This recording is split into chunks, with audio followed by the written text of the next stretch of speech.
Bismillahirrahmanirrahim. Assalamualaikum warahmatullahi wabarakatuh. Nama kami Jarlisman, utusan dari komunitas Kampar Berbagi.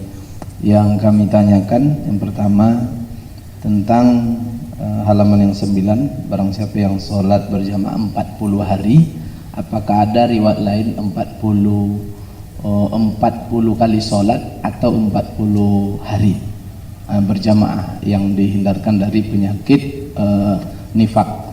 Kemudian yang kedua, saf perempuan itu yang terbaik saf pertama kah, dua kah, atau yang belakang bagian perempuan. Kemudian yang ketiga, waktu sholat tahajud boleh tidak kita membaca tasbih itu lebih dari 7 kali? Terima kasih.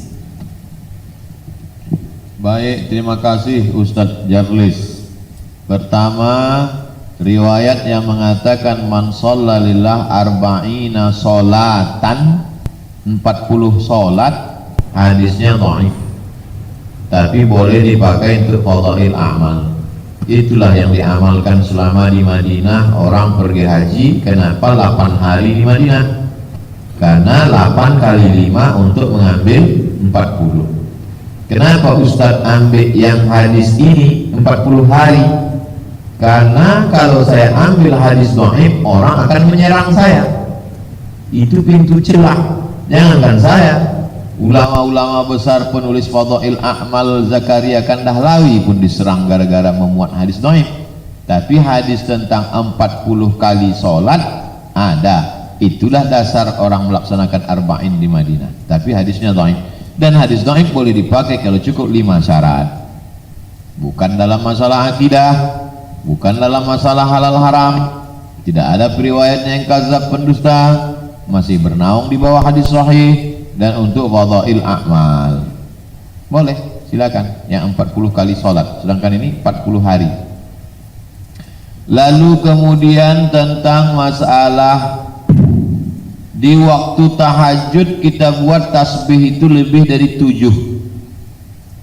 Yang tadi kita maksudkan itu sempurna 7, sedang 5, lalu kemudian sedangnya 5, sikitnya 3 kalau berjamaah jadi imam. Adapun kita sholat sendiri, Nabi pernah sholat sujudnya sepanjang ayatnya. Kapan itu? Waktu tahajud malam. Jadi kalau ada orang sholat tahajud dibacanya surat Yasin 83 ayat, sujudnya sepanjang ayatnya, lama sekali sujud. Dan ternyata lama-lama sujud itu menyehatkan paru-paru, menyehatkan mata. Kalau mata itu dibuka sujud, melihat tempat sujud itu, melihat dekat jauh itu, mata pun sehat, peredaran darah otak. Lalu kemudian sekarang pula ada ditemukan videonya, baru di-share kemarin di Instagram, beberapa ustadz men-share, ternyata obat dari COVID ini dicontohkan dokter orang barat tak Islam adalah dengan posisi bersujud, pas macam sujudnya orang Islam, melegakan nafas. Orang yang kena COVID itu paru-paru diserang, untuk melegakannya lama-lama bersujud. Jadi kalau sujudnya kita sendiri tak masalah. Satu lagi tadi Ustaz, shaf perempuan itu yang paling afdalnya di mana? Seafdal-afdal shaf laki-laki di depan, seafdal-afdalnya shaf perempuan di belakang. Kenapa dibilang shaf paling afdal perempuan itu di belakang? Karena shaf perempuan yang di depan itu lekat ke laki-laki. Ini laki-laki di depan, ini perempuan di belakang. Maka shaf perempuan yang paling depan itu paling dekat dengan laki-laki.